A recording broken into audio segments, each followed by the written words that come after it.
Marcus Ellison was 39 years old when his wife moved out of their home in Charlotte and moved herself and 3 Louis Vuitton bags into the uptown condo of Bradley Ashworth, the attorney she had hired to take everything from him. She told him it was over on a Tuesday. She had the papers ready. Bradley Ashworth, Esquire, had prepared them himself. 14 pages, single-spaced, outlining exactly what Vanessa intended to walk away with: the house, the joint account, a claim for spousal support, a claim against his alleged failure to disclose financial assets she believed he had concealed from her for years. He drove a 2017 F-150 with a cracked left mirror and a Charlotte FC bumper sticker he had never bothered to remove. Her friends called him slow-moving Marcus, the man who couldn't decide on a restaurant without a spreadsheet. She had stopped correcting them sometime around the year before last. Bradley Ashworth had done this kind of work before. He was 44 years old, and he had dissolved marriages with the calm precision of a man who believed he understood how the world worked. He understood leverage. He understood asset searches. He understood, or thought he did, the modest financial profile of one Marcus Eugene Ellison, civil engineer, W-2 employee, husband of record since 2017. What Bradley Ashworth had never once thought to ask, not in the weeks he spent building that case, was whose name appeared on the deed of the building where his law firm paid $200 a month in rent. What Vanessa had never thought to ask, in 9 years of marriage, was what Marcus actually did with his evenings. What happened next would cost them both everything they thought they had already won. Before we jump into the story, comment where in the world you are watching from and subscribe, because tomorrow's story is one you need to hear. The morning light came through the kitchen windows the way it always did in October, low and golden and entirely indifferent to what was happening.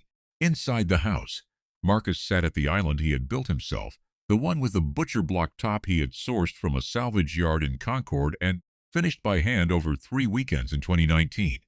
He drank his coffee and listened to Charlotte waking up outside, the distant rumble of I-85, a neighbor's dog making its opinions known, the slow creak of the oak tree he had planted in the side yard the first spring after they moved in. He was not, by most visible accounts, a man who seemed like he mattered much. He drove the F-150. He wore the same 3 pairs of work boots on rotation. He meal prepped on Sundays and took the same route to the office he had taken for 8 years, and he had become at some point part of the furniture of his own life, present, functional, quietly unremarkable. Vanessa's friends had other words: methodical, boringly stable. He had overheard versions of it at dinner parties and neighborhood cookouts, and Vanessa, seated beside him each time, had never offered a correction. He noticed. He did not comment. His grandmother, Estelle Ellison, had told him when he was 12 years old, "The tree that bends in the storm is the one still standing when it's done." She had been a woman of compressed wisdom and expanding patience, and she had died in 2014 with an estate that most people thought was modest, and that Marcus, over the years that followed, had carefully and quietly built into something else entirely. Only 3 people alive knew the full scope of what Estelle's legacy had become. Marcus was one of them. The inner pocket of his work jacket held his issued phone, the one that received texts about project timelines and RFI responses and Thursday all-hands meetings. It also held a second phone, matte black, registered to a holding company, forwarded only to his attorney, his financial advisor, and one property manager he called once a month to review the rental reports. He had carried it for 5 years. Vanessa had never seen it. She had never asked.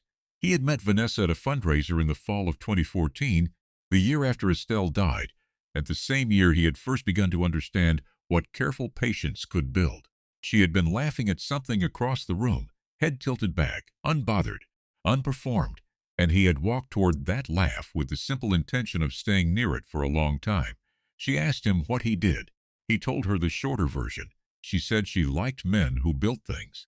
He smiled and thought that was one of the truest things anyone had said to him in years. They were married in 2017. The first 3 years were what he would later describe to his attorney as genuinely good. She was sharp and socially fluent, the kind of person who made rooms work better just by entering them. She brought people to dinner and talked about ideas past midnight, and made Marcus feel for a time that the quiet shape of his visible life was a kind of shelter rather than a limitation. Then something shifted. It happened the way erosion happened. Slowly, without announcement, and then all at once when you looked and realized the riverbank had moved. She started staying late at the office 3 nights a week instead of one. She started tilting her phone face down when she set it on the couch between them. A new perfume appeared in the bathroom cabinet, something sharper than what she usually wore, and when he mentioned it, she said it was a sample from a colleague, and moved the conversation elsewhere with the practiced ease of someone who managed people the way she managed meetings. He noticed. He did not comment. He was an engineer. He cataloged things. On a Thursday morning in October, he came downstairs to find an envelope on the kitchen island, the one he had built, propped against the coffee maker as though it had been waiting patiently. His name in Vanessa's handwriting on the front, his attorney's address already filled in on the return label. He poured his coffee first. Then he sat down and read it. The papers were 14 pages. He read them twice, once quickly to understand the claim and once slowly to understand the timeline. She was asking for the house, the joint account currently holding $4,200, spousal support in the amount of $2,800 a month, a partial claim against his pension, and a clause he had to read 3 times before it resolved into meaning, a declaration that Marcus had failed to disclose material financial assets during the marriage, and that any discovered assets would be subject to equitable distribution. She thought he had hidden assets. She was right. She just had no idea what they were or where to look. He set the papers down on the butcher block, finished his coffee, and went to work. He came home at his usual time that evening, changed out of his work clothes, and then went to the small room off the hallway, the one Vanessa had always called the junk room, the one with the filing cabinet she had never once opened. He pulled out the bottom drawer and sat down in the desk chair and started at the beginning the way an engineer started, because you didn't steps and you didn't assume. He pulled up the joint account online, 18 months of transaction history, the maximum the portal showed, and he printed it page by page. Then he opened a spreadsheet and began cross-referencing, transfers out, always on a Friday, always between $300 and $900, small enough to avoid triggering a flag, regular enough to be a pattern once you looked for it. 41 transfers, $23,400, over 18 months, into an account number he did not recognize. His hands did not shake. His face remained perfectly calm. He photographed the printed statements and the screen. He forwarded the full transaction logs to his personal email and to the address connected to the second phone. Then he opened the background and public records service he paid $90 a month for, one he had used twice before to vet subcontractors, and he ran the account number. The account was registered to a Vanessa Whitmore, her maiden name, an account she had opened before she was ever Vanessa Ellison, and had evidently never closed. She had no idea he would ever look. He sat with that for a moment. He was an engineer. He understood load-bearing structures. He understood what it meant when you found a crack that ran all the way to the foundation, not cosmetic, not surface level, but a failure of the underlying thing itself. He opened his laptop and pulled up the county assessor's portal. The marital home at 43714 Linden Trace was recorded in his name alone, purchased in 2016 before the wedding, with funds sourced from a trust established in 2015. The trust predated the marriage by 2 years. Vanessa knew about the house. She had never asked about the deed. She had never asked about the source of the down payment, not once in 9 years. He had assumed, for most of that time, that he would eventually tell her everything. He understood now that the window for that conversation had closed, and the nature of it had permanently changed. He opened the portal for Ellison Holdings Group, LLC, registered in North Carolina in 2015. 6 properties, 3 in Charlotte, 1 in Greensboro, 1 in Raleigh, 1 in Asheville. Monthly rental income routing to an operating account she had never had access to. Current portfolio appraised value, $1.87 million. He thought about Bradley Ashworth. He thought about the address on Ashworth's letterhead. He thought about the building on Tryon Street. He thought about the lease renewal his property manager had sent 3 months ago, the one he had signed without particular attention to the name of the firm occupying Suite 220. Bradley Ashworth had been paying Marcus rent for 4 years. He had been building a case to take everything from the man who owned the building he worked in, and he had no idea. Marcus sat back in the chair and let the full shape of it settle the way a structural drawing settled. All the components placed, the load paths visible, the outcome inevitable once you understood where the weight was sitting. He picked up the matte black phone. Raymond, he said quietly. "It's Marcus. Pull the full portfolio summary and get Patricia's office on the calendar first thing Monday. Tell her the timeline moved up." He put the phone down. He went upstairs. He slept. Patricia Gaines had been practicing family and civil law in Charlotte for 27 years. She had silver natural hair, reading glasses on a beaded chain, and the particular quality of stillness that develops in people who have spent decades sitting across from individuals in crisis without joining them in it. She reviewed the materials Marcus had brought in a brown expandable folder. She read without speaking for 11 minutes. Then she set the folder down, removed her glasses, and looked at him directly. "Tell me what she knows." "She knows the house. She knows the joint account. She knows my W-2 income. And what doesn't she know? Everything else." Patricia was quiet for a moment. "Her attorney, Ashworth, he drafted her claim personally." "He did. And you are aware that Ashworth's firm currently leases commercial space from your LLC. I became aware of it 2 nights ago." She allowed herself a single measured exhale. "Marcus, there is a conflict of interest the size of a building, and I mean that quite literally, sitting at the center of this case. Bradley Ashworth cannot represent an adverse party in a divorce action against the man whose company is his landlord. The moment that comes to light, his standing collapses." She picked up her pen, "which means Vanessa loses her attorney, her legal strategy, and every advantage she believes she has at the same moment." She opened her legal pad. "Let's talk about timeline. Real power, Marcus had come to understand, operated in quiet rooms. 3 days passed. He drove out to Mint Hill on a Saturday morning to see his Uncle Clarence, his mother's older brother, the man who had taught him to frame a wall and read a land survey and not mistake the price of a thing for its value. Clarence was 71 and kept a workshop behind his house that smelled permanently of motor oil and cedar shavings, and he was sharpening a draw knife when Marcus came through the door. Marcus sat on a paint-stained stool and told him the shape of it. Not all of it. "Enough." Clarence listened without interrupting. He turned the blade in his hands, tested the edge, and set it down. "That woman always shopped for 2 things," he said, "what she wanted and what she thought she deserved. Those 2 things don't always line up." "No," Marcus said, "they don't. You got what Patricia needs?" Clarence nodded slowly.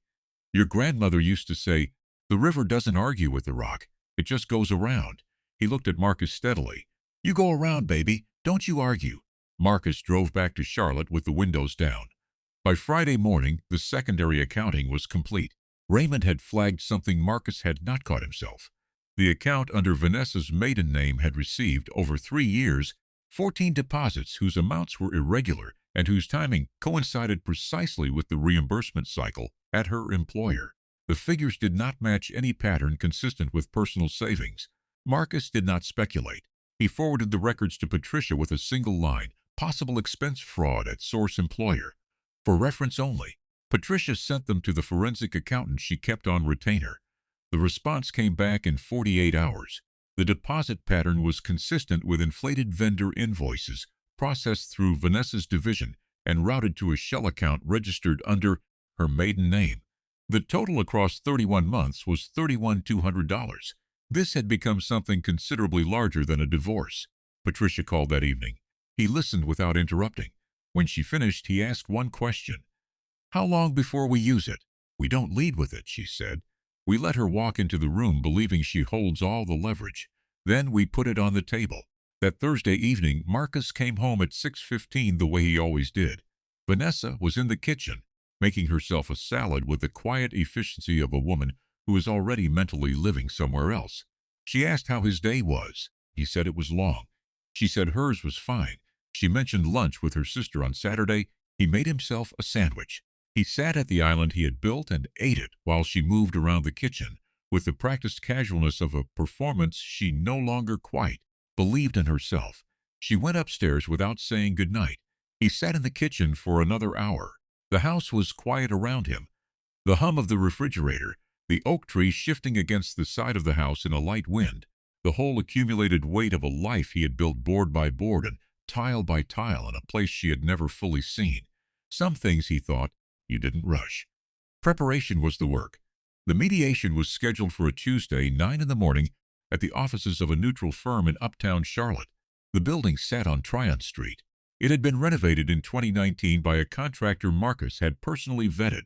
The scope of work funded through Ellison Holdings Group, LLC. Denise, the building manager who had worked with Marcus for 4 years, had confirmed the room booking when the scheduling request came through. He had asked her not to say anything to anyone. She hadn't. Bradley Ashworth arrived at 8:55 in a charcoal suit that fit like it cost, more than Marcus's truck. He carried a leather briefcase with the particular gleam of a prop rather than a tool. He was trim and confident in the way of a man who had won the last several things he had tried, and he set his briefcase on the conference table with the settled certainty of someone who believed the outcome had already been determined. Vanessa arrived at 8:58. She wore a silk blouse Marcus did not recognize. She did not look at him when she came through the door. Patricia arrived at 9:01 with Raymond and a forensic accountant named Dr. Sheila Booker, who placed 2 accordion files at the end of the table without ceremony and sat with her hands folded. Ashworth looked at the extra participants and offered a controlled professional smile. "We were told this would be a 4-person mediation.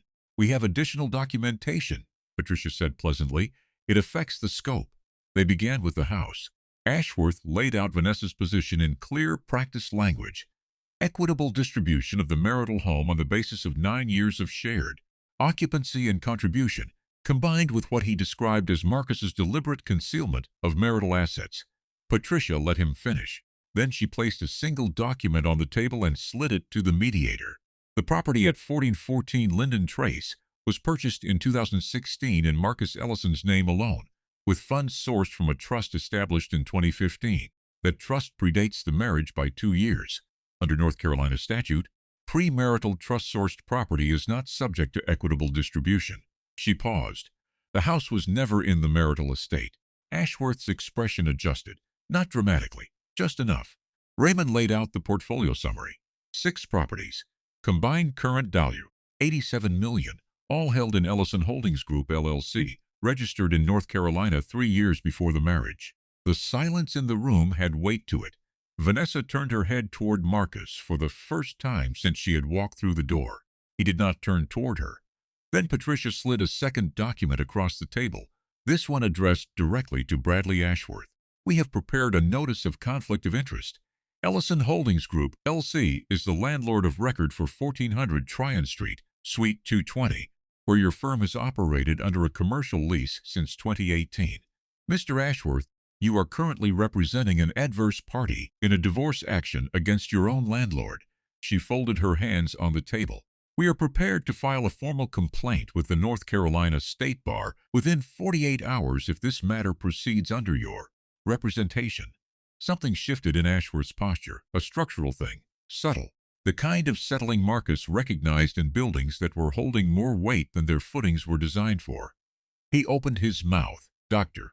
Booker, without being invited, placed the forensic summary in front of the mediator and spoke quietly and precisely.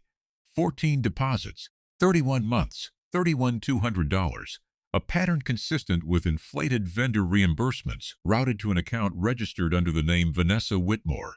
"We are not filing criminal charges today," Patricia said, "but the full record will be made available to her employer's legal team, who will reach their own conclusions." Vanessa stood up. Her chair scraped the floor. "Marcus." Her voice carried something he had not heard from her before. Not performance, not management, just plain exposure. "Marcus, we can talk about this. We can work something." Diane Whitmore, Vanessa's mother, had driven up from Rock Hill that morning at Patricia's quiet invitation. She had sat in the observers section without speaking, without moving. Now she stood. She looked at her daughter for a long, unhurried moment. "No," Diane said. "We can't." She sat back down. Marcus gathered his copy of the portfolio summary. He straightened the pages against the table the way he straightened drawings before rolling them. Measured, deliberate, unhurried, he stood. "I'm not angry," he said. He said it to no one in particular and to everyone at once. "I'm clear. Those are different things." He nodded to Patricia. He picked up his jacket. He did not look back. Behind him, in the conference room on the 2nd floor of the building his company owned, Bradley Ashworth and Vanessa Ellison sat with the paperwork spread between them and a particular kind of silence, the kind that settles on a room when everyone in it has finally understood simultaneously what they walked into and what they will not be walking out with. 7 months had passed like water through a channel. Marcus's new place was a craftsman bungalow in Noda, the one he had kept his eye on since 2020, and acquired through the LLC the week after the mediation closed. He had finished the floors himself, wide plank white oak, laid with the unhurried patience of a man who had nothing to prove and nowhere he needed to be on the evenings he chose to spend there. A Japanese maple he had planted in October was already finding its shape in the front yard, small and stubborn and exactly right for that spot of ground. The oak tree from Linden Trace he had transplanted into a container on the front porch. It had adapted without complaint. He had breakfast outside most mornings now. The coffee was strong. The neighborhood was alive in the pleasant, irrelevant way that cities were alive when you had made your peace with where you had landed.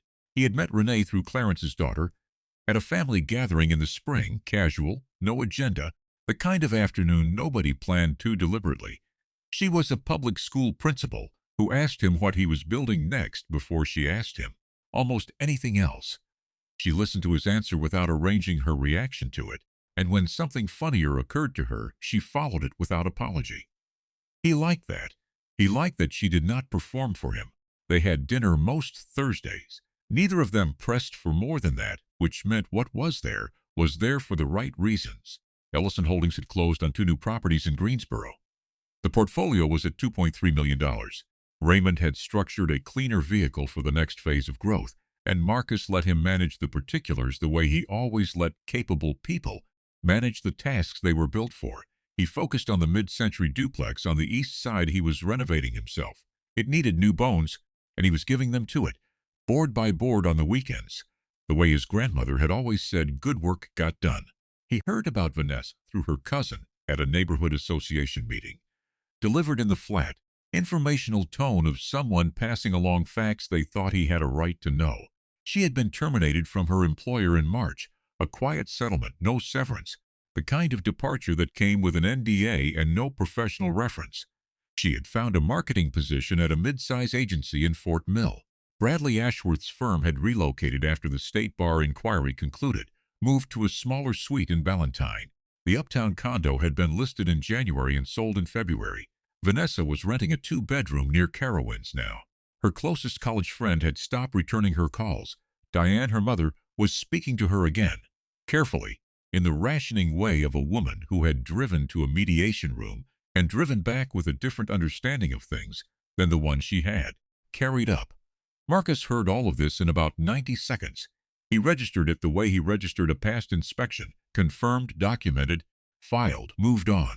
Bitterness required ongoing emotional investment in people who no longer deserved it, and he had made other arrangements for his energy a long time ago. On a Saturday morning in June, he was on his knees in the backyard of the Craftsman bungalow, pressing seedlings into the raised cedar beds he had built last month. Tomatoes and peppers and 1 row of herbs Renee had requested, whose proper names he had written on a card he kept folded in his back pocket. The morning light came over the roofline the way it came in early summer, low and clean and specific, catching the dew on the grass and the young maple and the white oak floors through the back door he had left open. He pressed a seedling into the earth. He tamped it down with both thumbs. He was solvent. He was free. He was, in the specific and undramatic way that mattered most, completely unbothered. He had built everything worth keeping. I hope you enjoyed that one. Be sure to like the video and subscribe so you don't miss the next story. I've picked out 2 more for you that I think you'll really like.